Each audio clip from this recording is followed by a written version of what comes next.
Dobrý večer, dámy a pánové.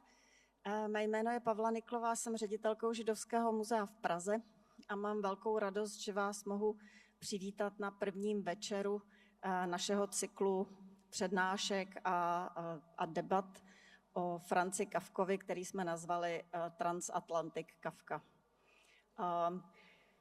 Chtěla bych poděkovat našim partnerům Angloamerické univerzitě v Praze, Rakouskému kulturnímu fóru a knihovně Václava Havla. A hlavně bych také chtěla poděkovat našim štědrým sponzorům Velvyslanectví Spojených států v Praze a také Magistrátu hlavního města Prahy. Moc děkujeme, bez nich by tento večer nemohl být. My jsme se Židovské muzeum, podobně jako většina kulturních institucí a muzeí, nevlastní žádný archiv Franze Kafky. Ale v rámci tohoto stoletého významného výročí o to víc jsme si říkali, že musíme být tvůrčí a vymyslet něco pro širší veřejnost, co by lidi zajímalo a navázat novou spolupráci. A takže jsme se rozhodli pozvat významné spisovatele, akademiky a překladatele z různých koutů světa, kteří budou následující 4 dny se ptát a snažit se odpovídat na otázky, proč je Franz Kafka tak důležitý stále, proč je v učebních osnovách na různých typech škol, aby ho děti četly, proč inspiruje stále další a další umělce. Než předám slovo prvním účastníkům, tak bych vás také chtěla pozvat vlastně na 3 výstavy, které se vztahují tady k tomu výročí. Jednou z nich je u nás v galerii Roberta Gutmana v Židovském muzeu. Je to výstava izraelského typografa Odeda Ezera, který se nechal inspirovat Kafkovou proměnou. Pokud budete v Praze nebo v Čechách v létě, tak navštivte velkou reprezentativní výstavu obrazů v Západočeské galerii v Plzni, Svět Kafkovýma očima, kde se můžete podívat na to vlastně, jaké obrazy a jaké plakáty a jaká kultura Franze Kafku obklopovala. A v neposlední řadě také naši partneři z židovské obce připravili krásnou výstavu v Jeruzalémské synagoze, takže pokud ji neznáte, tak jste srdečně zváni. A teď mi již dovolte, abych představila mého velmi důležitého kolegu, který vlastně bez něhož by tento program, tak jak je teď koncipován, nikdy nevznikl. Je jím Seth Rogov. Seth je spoluorganizátorem projektu Transatlantic Kafka, je autorem připravovaného románu Zámek, intertextuálního zkoumání velkého nedokončeného díla Franze Kafky, který vyjde ve Spojených státech v říjnu letošního roku. K jeho předchozím románům se řadí First the Raven a Preface z roku 2017, Thin Rising Vapors z roku 2018 a The Kirschbaum Lectures z roku 2023. Seth působí jako vysokoškolský pedagog na Angloamerické univerzitě v Praze a zabývá se mediálními studii, literaturou a kulturní analýzou. Přeložil řadu děl Franze Kafky, včetně jeho románu Zámek. Přeji vám příjemný večer, odpoledne a předávám slovo.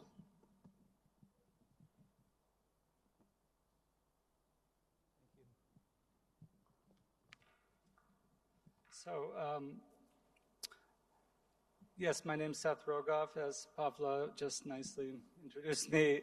I'm one of the co-organizers of the Transatlantic Kafka series of talks and discussions. On behalf of the Jewish Museum in Prague, I just want to welcome everyone here to what I expect to be a fascinating program. Just to remind people, the program runs from today until Thursday, and please check the museum website to register for the upcoming events. All of them will be really interesting, and I highly recommend all of them. So please join for future days if you have the time. I'd like to say just a few brief words about the concept of the program, Transatlantic Kafka. This will be a very impressionistic sketch, but readers who found Kafka in the 1910s and 1920s, and we'll hear much more about all of that, were mainly from Prague and the broader Central European context. Most of them were, at first, Jewish.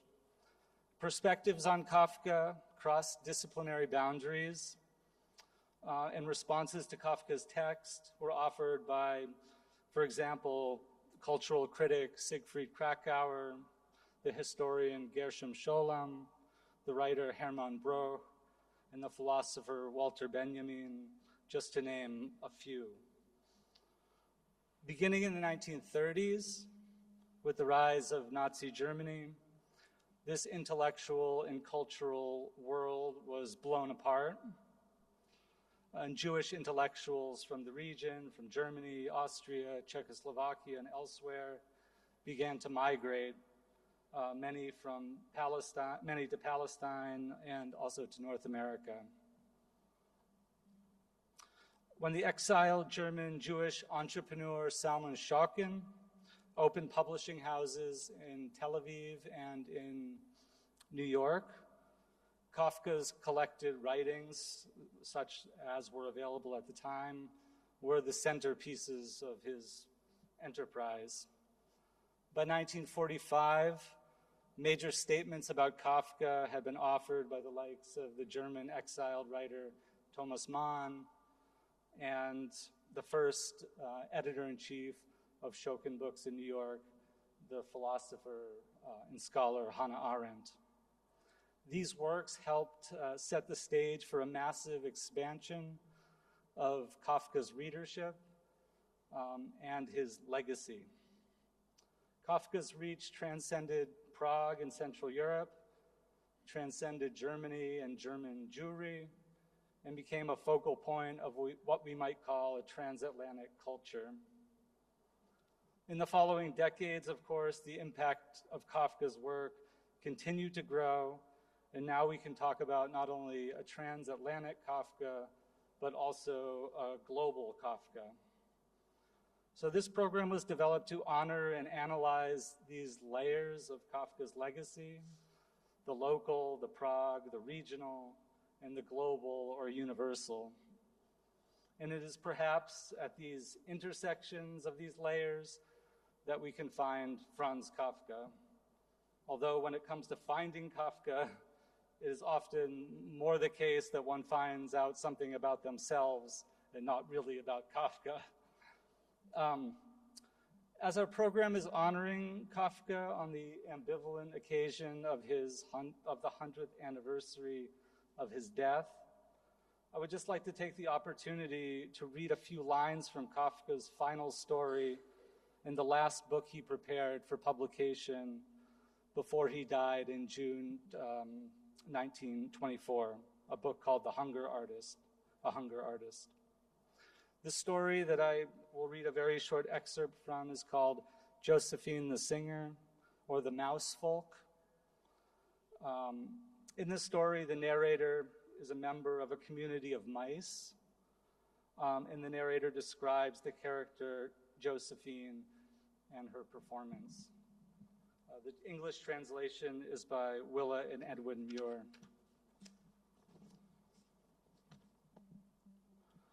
But our people, being what they are, get still more than this from Josephine. At her concerts, especially in times of stress, it is only the very young who are interested in her singing as singing. They alone gaze in astonishment as she purses her lips, expels the air between her pretty front teeth, half dies in sheer wonderment at the sounds she herself is producing. And after such a swooning swells her performance to new and more incredible heights, whereas the real mass of the people, this is plain to see, are quite withdrawn into themselves.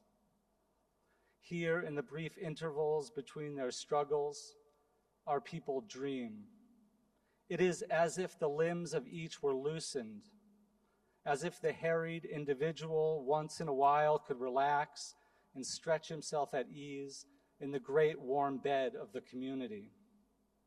And into these dreams, Josephine's piping drops note by note, She calls it pearl-like. We call it staccato.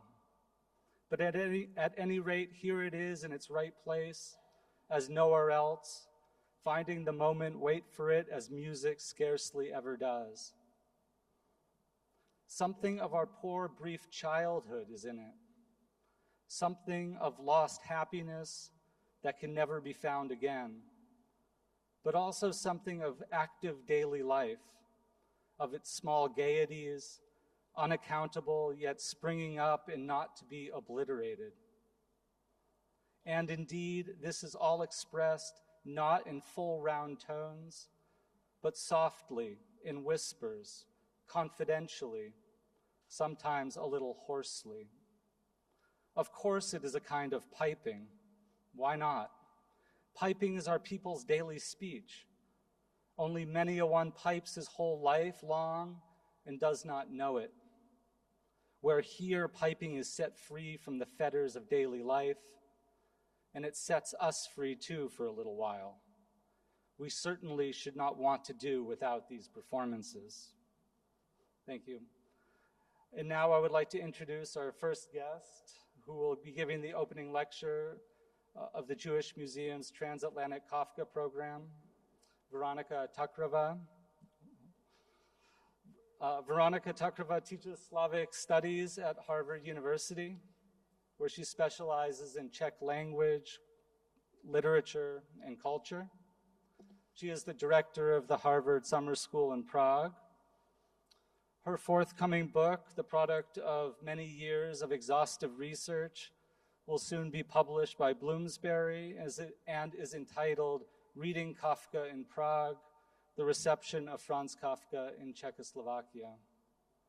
In the book, Tuckerová carefully traces Kafka's influence in Czechoslovakia from the interwar context through the communist period, connecting it also to the transatlantic context in the American Jewish literary scene. As such, there's no better person to begin our Transatlantic Kafka program here in Prague and at the Prague Jewish Museum to honor Franz Kafka's life, work, and legacy. On behalf of the Jewish Museum, it is my great pleasure to invite Veronika Tuckerová to give the opening lecture titled Spiritual Kinship, Kafka in Czechoslovakia, or actually now it's a new title, so she'll introduce that. Thank you, Seth.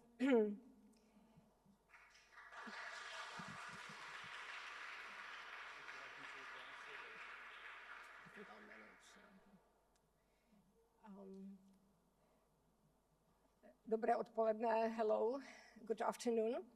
It is very special to talk about Kafka here in Prague, in the heart of the former Jewish ghetto, on the edge of which Kafka was born, and in the vicinity of which he lived most of his life. I'm grateful for this opportunity, and thank you to Pavla Niklova and Seth Rogov and everyone else who helped with organizing this special series of events.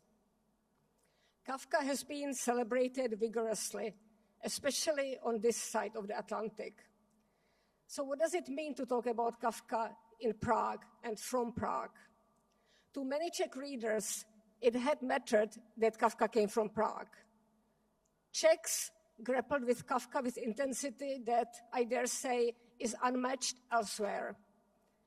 Despite the fact that he was banned for the majority of the era between 1948 and 1989, he had an enormous influence, even at times when he was not printed and his books were not available officially. Precisely in those decades, he was received with special intensity. He was read as anticipating the Stalinist show trials, as describing communist bureaucracy and everyday reality. His texts were circulated in privately made typescripts. Readers read his works aloud to each other. They translated unavailable stories, copied old translations, and gave these translations to each other as gifts. In the next hour, I will introduce the two distinct and unique ways in which Czechs contributed to the reception of Franz Kafka. Both have to do with Prague. The first one features an early enthusiast, the poet and translator Emanuel Frinta. The second, an imprisoned sociologist Jiřina Šiková, who wrote about Kafka from her prison cell in 1981. Part 1, Josef K. as a city guide. In the penultimate chapter of the trial in the cathedral, Josef K. is asked to show an Italian business associate a few of Prague's artistic treasures. K. was chosen to be a guide to the Italian visitor because he had, and I quote, some knowledge of art history acquired in earlier days. This had become known at the bank and blown out of proportion because for a time, and solely for business reasons as it happened, K. had belonged to the Society for the Preservation of Municipal Works of Art. Society for the Preservation of Municipal Works of Art was Kafka's invention. There was no such institution.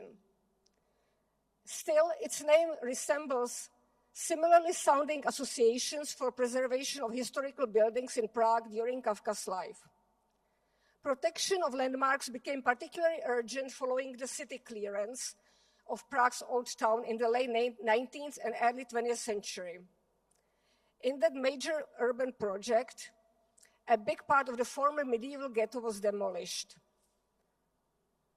The chapter in the cathedral has mostly been discussed for its enigmatic parable before the law that a priest delivers to Josef K. The tour of the cathedral became obscured by this parable. The figure of Josef K. as a tourist guide, however, is a good departure for our talk or a textual walk today. Scholars from early on charted the topic of Kafka and Prague in several ways. First, numerous historians examined the historical and cultural context to Kafka's writings, his Czech and German languages, his Jewish identity.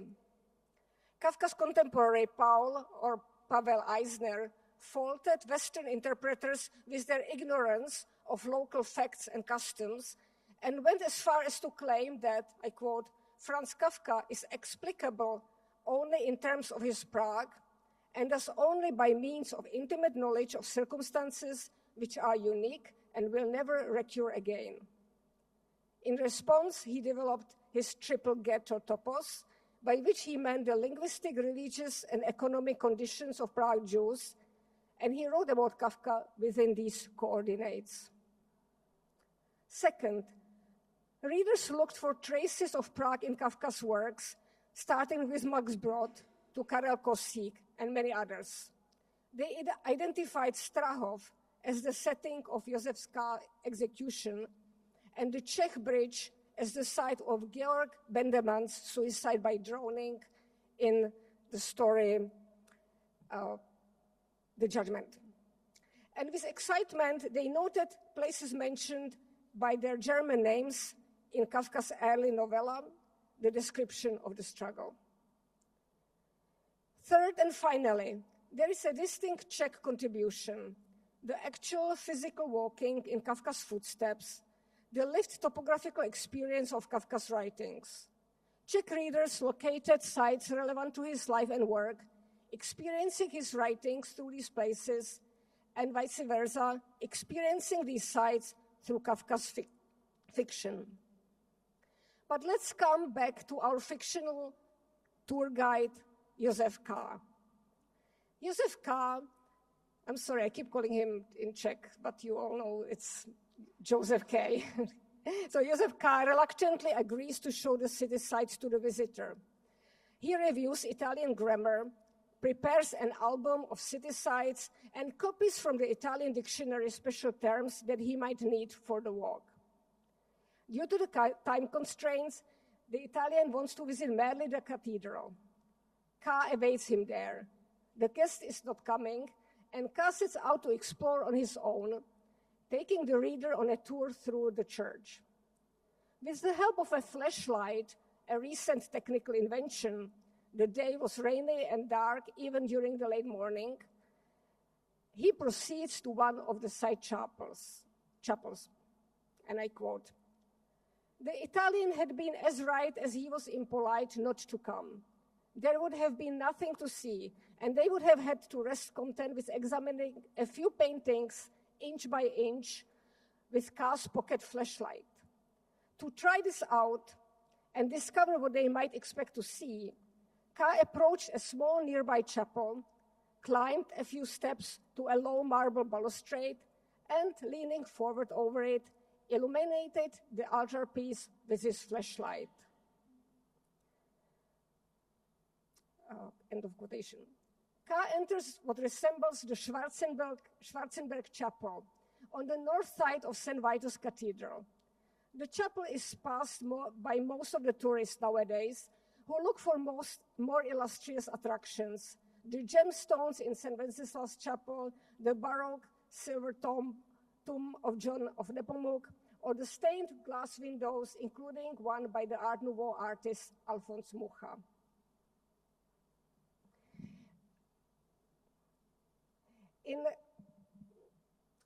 Across from a small altar in the Schwarzenberg Chapel, there is a painting that resembles the one Josef K. examines. It's a 1579 painting of the Resurrection from the circle of Bartholomeus Spranger, an artist originally from Antwerp, who was a leading painter in the court of Rudolf II. The Resurrection hangs on the northern side of the chapel in front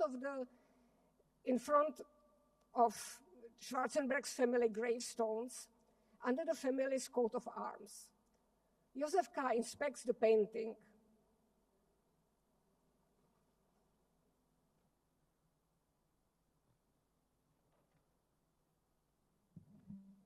Okay, I will show you some pictures. Oops.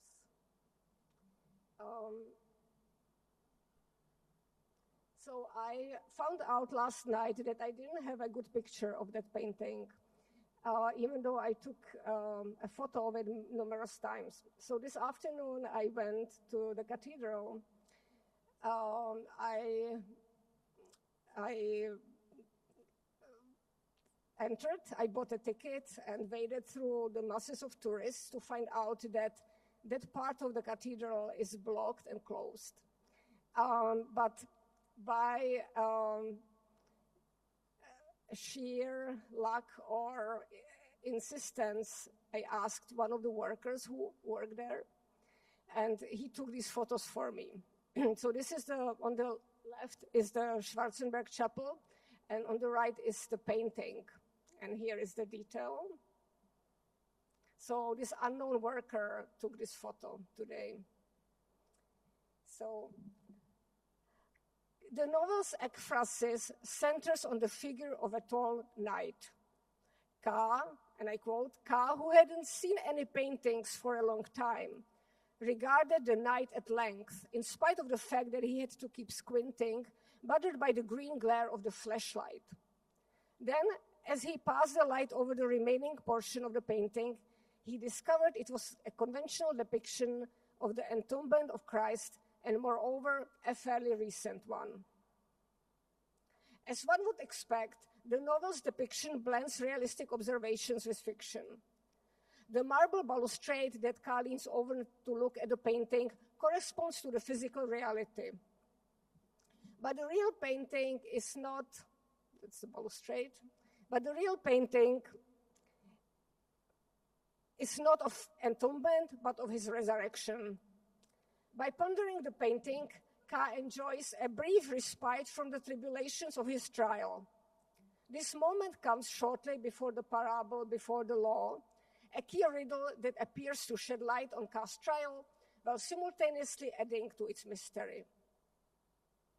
When K then encounters the prison chaplain, he still holds the album of city sights in his hands. The chaplain asks him to put it aside, and K obliges in an exaggerated gesture. I quote, K threw it down so violently that it flew open and skidded some distance across the floor, its pages crushed. The destruction of the tourist guide paraphernalia is a minor yet puzzling incident. It reveals K's frustration that has been growing over the course of the novel, but its violence also suggests that K is not a mere victim. The episode that features Josefka as a tour guide anticipates the peculiar tourism that developed since the 1950s in the communist-era Prague, when important Western intellectuals started coming in search of Kafka. Guidebooks would not help them, as they wouldn't contain any information about the banned author. Instead, they were helped by local guides, intellectuals, who knew Kafka's work and possessed local knowledge that helped them navigate the city and its incomprehensible Czech language. Among the first of such guides was the writer and translator Emanuel Frinta, who authored groundbreaking essay on Kafka published decades after it was written. He was born in 1923 in a small town west of Prague. His family moved to the capital in 1933. During the war, he was a forced labor in Germany.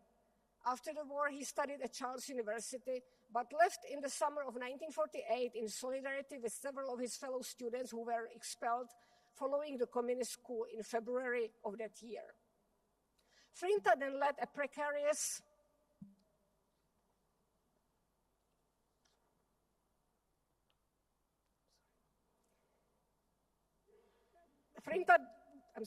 Frinta then led a precarious existence as a freelance translator, editor, and writer. He prepared several books for publication, but after the Soviet-led invasion in August 1968, his books could not be published. In a state of depression, he burned several unpublished manuscripts, including most of his poetry and his translations of Boris Pasternak and Pushkin. He died of lung cancer in 1975 at the age of 52. Frinta discovered Kafka sometime in the mid-1940s when he found his collected works in a second-hand bookshop in Prague. He began compiling a scrapbook of Kafka's texts, his own comments, photos, postcards, and newspaper clippings. His friend, the writer, actor, and dramaturg Ivan Vyskočil, recollected. He started composing the book and discovering for himself the theme, Franz Kafka, Prague, me, or possibly vice versa, with different emphasis. It was a peculiar folding picture book, Skládanka, a composition of Kafka's texts, Frinta's commentaries, period photos and postcards, newspaper and magazine clippings, and Frinta's own photographs, which he used to clarify things for himself, to understand them better. Frinta's work attests to an early fascination with Kafka at a time when the author was not well known in Czechoslovakia. Frinta worked on his collage for more than a decade. The photographer Jan Lukas, one of the most important Czech modernist photographers, joined him on these walks in the 1950s. Vyskočil wrote about their collaboration. Together, they clambered through buildings and apartments which were accessible back then and which one could freely enter. And they documented not only the details with which Kafka must have been familiar, but also that which formed the atmosphere of Kafka's Prague. The two men explored the old city and hunted for images under Frinta's direction. Many of Lukas' photographs were inspired by places mentioned in Kafka's diaries: the Old Town Square, the Golden Lane, the German University, the Belvedere, the Jan Hus Monument, and Žižkov. Most of the photographs are exteriors. An exception is the Pinkas Synagogue during prayer. Frinta wanted his book to be an elementary leporello of Kafka's Prague realia. The term leporello refers to a type of travel souvenir featuring panoramic views of cities, as well as to a popular genre of children's books. Frinta's captivating poetic essay attempts to capture Prague's specific atmosphere. His book aimed to be a catalogue of realities from Kafka's Prague, realities that formed Kafka's imagination. His premise was that we can gain access to Kafka's world through scenery that had remained unchanged since the pre-war era. Indeed, the war had little impact on Prague's physical geography. Frinta did not acknowledge that the city's human geography had changed dramatically between 1938 and the late 1940s. The multi-ethnic Czechoslovakia of the early 20th century had disappeared following the murder of Jews and Roma, and the post-war expulsion of Germans from the former Sudetenland and elsewhere. These drastic changes, and politics more generally, were not topics Frinta could have written about in a text for publication. Frinta was an eyewitness to a Prague that no longer existed. Born a year before Kafka died, he still spoke Prague German. In 1956, Frinta and Luka's book was accepted for publication by the state publishing house Artia that produced books in translation for export. At that time, Frinta moved from a small apartment in the formerly working-class neighborhood of Žižkov to the heart of the former Jewish quarter, across from the Spanish synagogue that had survived the demolition of the ghetto. In his diary, Kafka described his trips to Žižkov in 1911 to attend to a family-owned asbestos factory when Žižkov was still a working-class suburb. Frinta must have enjoyed reading Kafka's ruminations about his forays into the suburb and quotes them in his book. In an entry from November 18th, Kafka reported how the suburb elicited apprehension and contradictory perceptions in him.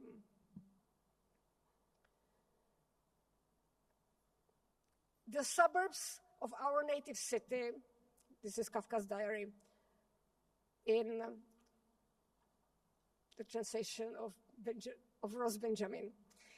The suburbs of our native city, however, are also strange to us.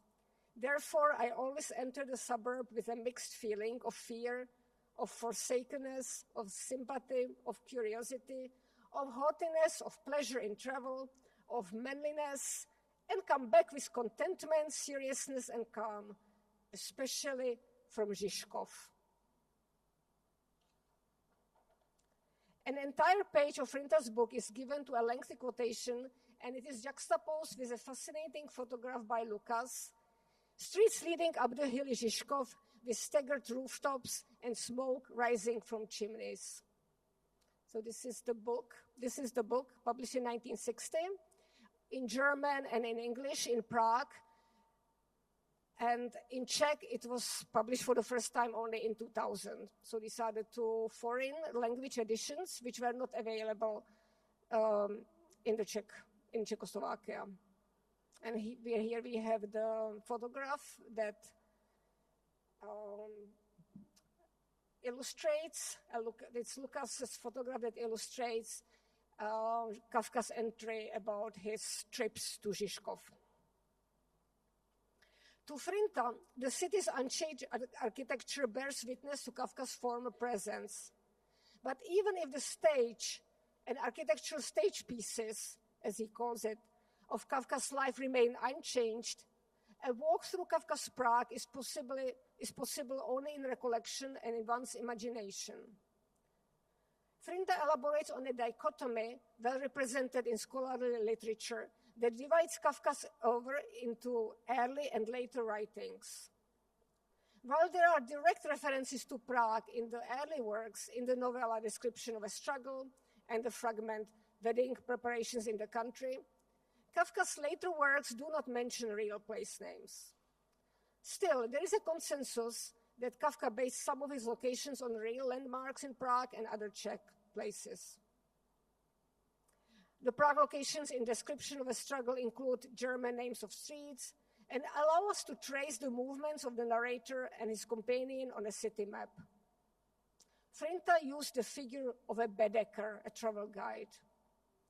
Several corners of Old Prague are depicted here with an almost Baedeker-like accuracy, wrote Frinta. He argued that in later works, Kafka's locales are anonymous, although readers can recognize St. Vitus Cathedral in the penultimate chapter of the trial and the quarry behind Strahov as the place of Josef K.'s execution. Frinta comments on readers' reaction to common expressions. If we read about streets and squares, river and bridges, churches and cathedral parks, balconies, passages, and so on, we cannot fail to notice that they nearly always bear the stamp of their Prague associations. For instance, the term Ringplatz immediately calls up an image of the Old Town Square. Their dome in the trial instinctively evokes a picture of St. Vitus Cathedral on the castle hill, and so on. Frinta's depiction of Prague accentuates its past. It is an image of a frozen city.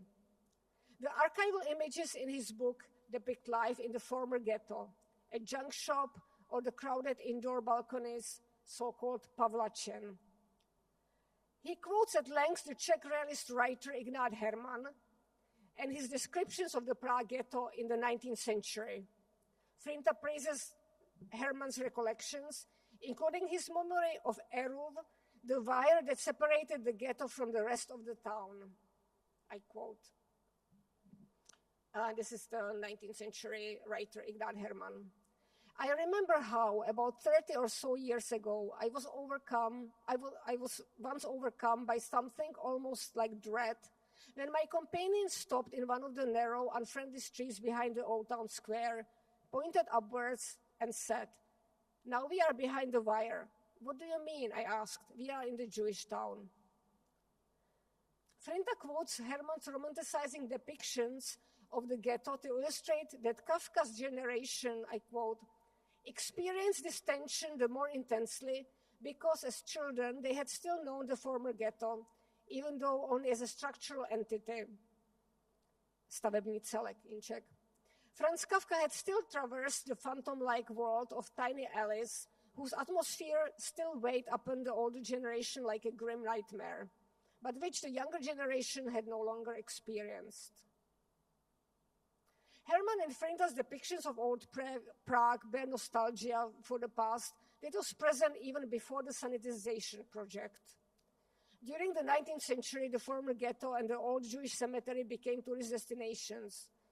Tourist guides mentioned them as source of legends.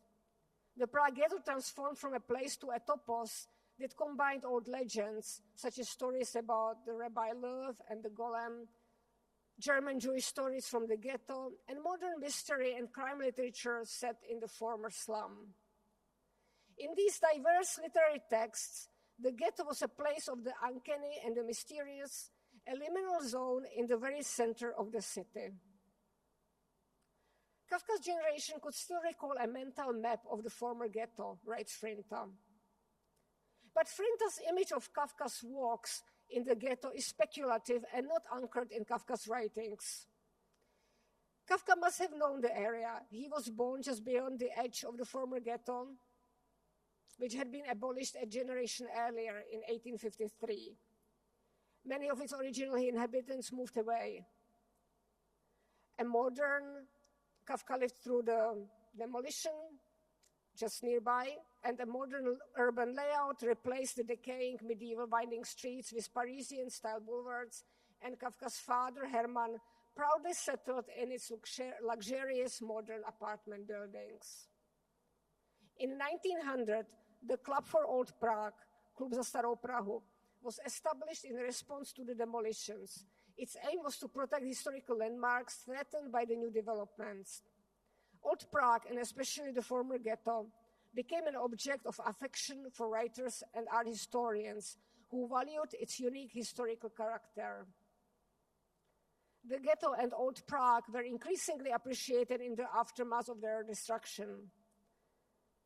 Rather than disappearing from Prague German literature after the clearance project, the ghetto topos was coded in various ways in new literary works, from the negative yet sentimental portrayal in Gustav Meyerling's Golem to more positive depictions by German-language authors that accompanied a new surge of nostalgia. And this was the constructed Old Prague to which Frinta set Kafka anachronistically. Such historical and political reading was acceptable to the Czechoslovak state that published Frinta's book, albeit only in German and English and for export. the book was not available for purchase in Czechoslovakia. Like Josef K. in the trial, Frinta became a guide to the Western visitors to Prague who started coming to the city since the late 50s in search of Kafka. One of these travelers was the French literary critic Marc Robert, a translator of Kafka's works into French. Robert traveled to Prague in the late 1950s and published a travelogue based on her trip. Vyskočil described how Frinta helped Robert during her visit to Prague. For her work, she needed information about Franz Kafka. She names with gratitude Emanuel Frinta as the person who knew the most and helped her the most. She was not the only one who came to Prague because of Kafka. After the Second World War, Kafka became for the world a provocative being, the genius of sinister foreboding, and was surrounded by mystery. It was an interesting and to this day undervalued phenomenon. Thanks to Franz Kafka and the people who crossed the Iron Curtain into Prague in that strange era, and who stayed in often risky contact with Prague, Prague didn't lose contact with European world and world culture and creativity. Robert refers to her travel guide as E in her travelogue. In a diary entry, most likely in reference to Frinta's first name, Emmanuel. She reports how this E led her in the footsteps of the protagonist of Description of a Struggle through the novella's specific locations. She wrote in her diary, "Because one cannot write about Kafka or publicly contribute to the publication of his work, the few people here who know and love him find pleasure in following him literally, so to speak, down the streets and paths that he or his characters walked every day. E reconstructed for us the precise itinerary of one of the few heroes in his books whose movements around town one can trace with certainty. So today we follow in the footsteps of the characters in Description of a Struggle and of the hero of wedding preparations in the country, which E marked precisely." Robert's observation that people from Prague who were interested in Kafka substituted walking in his footsteps for publishing his work or discussing him publicly is apt. The less publicly visible he was, the more he became inscribed in the topography of the city, and the more his dedicated readers would walk in his footsteps, literally or figuratively. Robert traveled to Prague towards the end of the 50s. The West German journal Der Monat published her diary in 1964. The 1963 conference on Kafka in Liblice, in Czechoslovakia, may have sparked interest in the author and Prague in the Western media. Both Robert and other visitors may have been attempting to recontextualize the prevailing Western interpretations of Kafka at the time with their metaphysical and existentialist or psychoanalytical readings. Robert's travelogue proceeds chronologically. She arrives in Prague on a rainy Sunday night. The next day, she walks to the Old Town Square and at first doesn't recognize it. She writes, "Places are internally tightly connected to their names for me, and so I did not at first recognize the square under its Czech name. Moreover, I saw it from an angle to which I was not used from photographs." She remembers one of Kafka's diary entries in which he describes his dream, and this helps her identify the square. The dream is probably the one that Kafka described in an entry from November 9, 1911. The narrator finds himself in a dream in a theater whose stage is formed by the Old Town Square. Okay, I will read here is the diary entry, again translation of Ross Benjamin. Dreamed the day before yesterday, nothing but theater. I now up on the gallery, now on the stage. In one act, the set was so large that nothing else could be seen, no stage, no auditorium, no darkness, no footlights. Instead, all the spectators were in great crowds on the set, which represented the Altstädter Ring, probably seen from the entrance to Niklasstrasse. Even though one consequently should not actually have seen the square in front of the town hall clock and the Kleiner Ring, short rotations and slow oscillations of the stage floor nonetheless made it possible. For example, to look out over the Kleiner Ring from Kinsky Palace. This had no purpose but to show the whole set whenever possible, since it was simply there in such perfection, and since it would have been a crying shame to overlook any of this set, which, as I was well aware, was the most beautiful set on the earth and of all time. So the stage represents the Old Town Square, as seen from what is today the Paris Street. The part of the square in front of the astronomical clock and the adjacent small town square are not in fact visible from Paris Street. The view is blocked by the City Hall. But in the dream, thanks to the small mechanical movements of the stage, it is possible to see its corners. Martha's recollection of Kafka's dream is imprecise. She describes the square as losing its architectural coherence. The beautiful row of buildings and landmarks is broken and chaotically disordered in her diary entry's recollection of the dream. This is not in Kafka's dream. There is some irony in the fact that the French author writes about displacement, primarily her own, but also that of the Old Town Square in Kafka's dream, but does not seem to recall the later part of the dream where the French Revolution is transposed to Prague for the sake of the beautiful set. She continues, "It becomes clear to me that I will not be able to orient myself until I reconstruct the German streets, some of which are so completely forgotten, as I found out when I asked, that not even the old people can remember anything about them." She invokes the same effect of the recent historical changes that Frinta observed. Prague remained more or less the same architecturally, despite the wars, but the memory of the German and German Jewish past had been almost completely obliterated. The narrator's disorientation is both spatial and temporal. She tries to access Kafka's Prague via German, and without directly referencing it, draws on the triple ghetto topos, which figures Prague before the First World War as an anachronistic place. Her reading of Kafka guides her through the city, and she seeks a context for Kafka's writing through dream and déjà vu.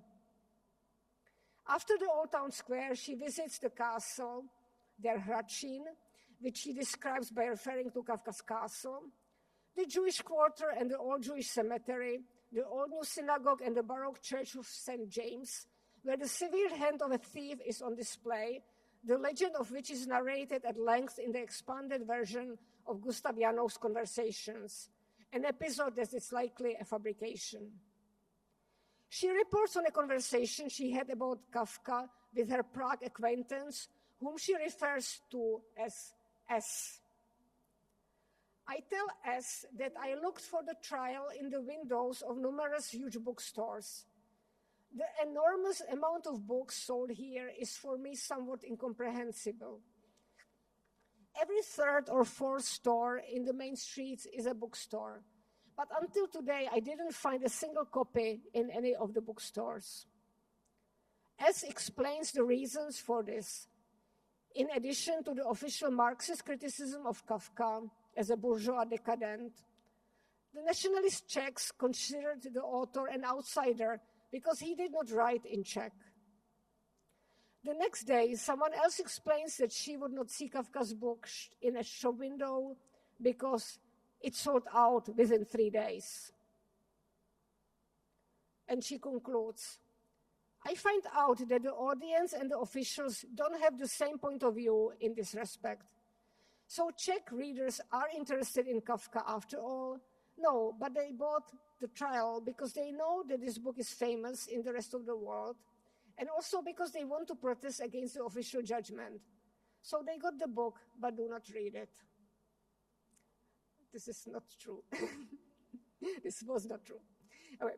Robert's depiction of Kafka's Prague is more figurative and mediated than Frinta's.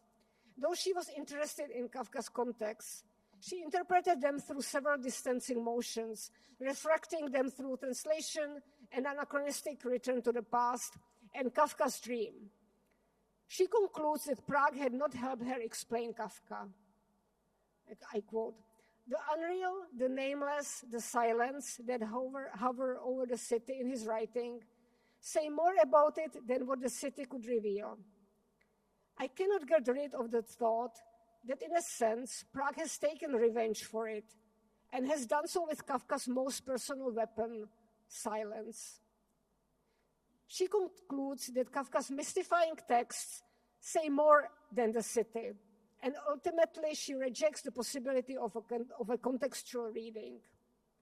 She returns home without answers to her existentialist questions. And now to the last part of my talk. Kafka in prison. Frinta wrote, "An approach to Kafka via his birthplace and hometown may prove worthwhile provided that it offers a number of resting places at suitable vantage points." Our last resting place or vantage point is surprisingly a cell in Ruzyně prison. The sociologist Jiřina Šiklová was crucial for distribution of exilic literature in Czechoslovakia and smuggling of samizdat manuscripts from Czechoslovakia in the 70s and 80s. In 1981, she was arrested for these activities and held for a year in detention in Ruzyně prison in the west suburbs of Prague. On November 8, 1981, she wrote to her friends, "Dear friends, I apologize for urging you to undertake a task and reminding you what you ought to be doing while I'm lazing about here in prison. I have remembered that in July 1983, we will be commemorating the 100th anniversary of Franz Kafka's birth. It will also be 20 years since the Kafka conference at Liblice, where the renewal process is said to have started. You haven't forgotten."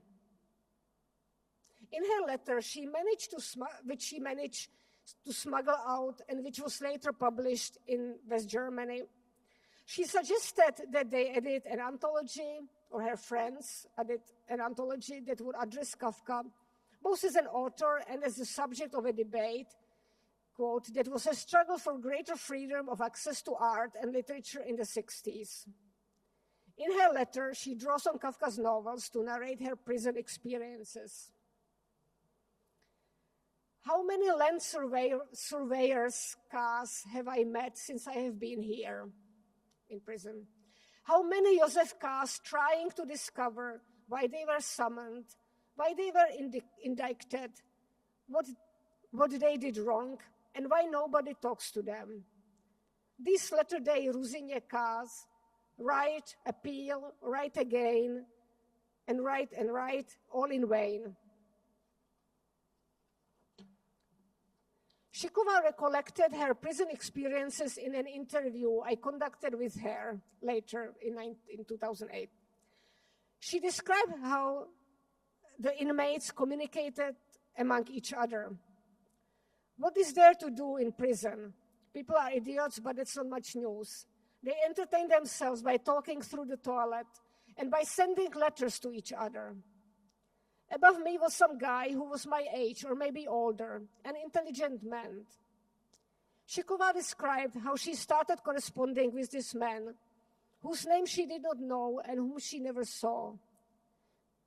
She used references to the castle, and specifically the character Frida, when communicating through the toilet with this fellow prisoner. She wrote to him, "I feel in this dirty, filthy coop like Frida behind the counter in the castle." And she told me about the experience, and he reacted to that. "I wanted to test the guy. Here some idiot tries to claim that he is an engineer, By his reaction, he not only let me know that he knew about Kafka, but also the fact that this hint was enough. Kafka's name was not pronounced. It made it clear that this man wasn't pulling my leg in what he was telling me about himself. We corresponded for a long time. It was during Židovské's coup. We discussed the things through the use of Frida. He addressed me, dear Frida, with a long I. Kafka's name, or precisely the oblique reference to it, was a code that established trust between Šiklová and her fellow prisoner, a symbol of shared citizenship in the same Republic of Letters. Šiklová described how Kafka's name was used as a code during the distribution of illegal texts and how she tested a foreign messenger coming to Prague. The messenger would be instructed to hold a book by Kafka, and to Šiklová's question, "Do you like Franz Kafka?" in German or in English, he or she was supposed to answer, "I prefer oranges," thereby excluding the possibility that the person was just one of Kafka's fans visiting Prague. Apparently, a traveler carrying a book by Kafka around Prague in the 70s and 80s was not an odd or conspicuous sight. It is apparent that references to Kafka bound together a community of people who had to rely on and trust each other in a hostile environment where they were liable to be followed and arrested. Like Frinta, also Šiklová later recalled her appreciation for walking around the old town searching for Kafka. She associated these walks with freedom. She reminisced about the architectural spaces of the old town and the role of flannery in normalization-era Prague in our interview. I quote, "The space, the architectural potentials, the possibility to wander through the passages with the certainty that nobody was following you, the spaces totally empty without tourists." The old architecture provided a sense of safety, even for people under surveillance like Šiklová. Like her, the second generation of underground appreciated Prague's old town as the place that revealed some other alternative reality to communist Czechoslovakia.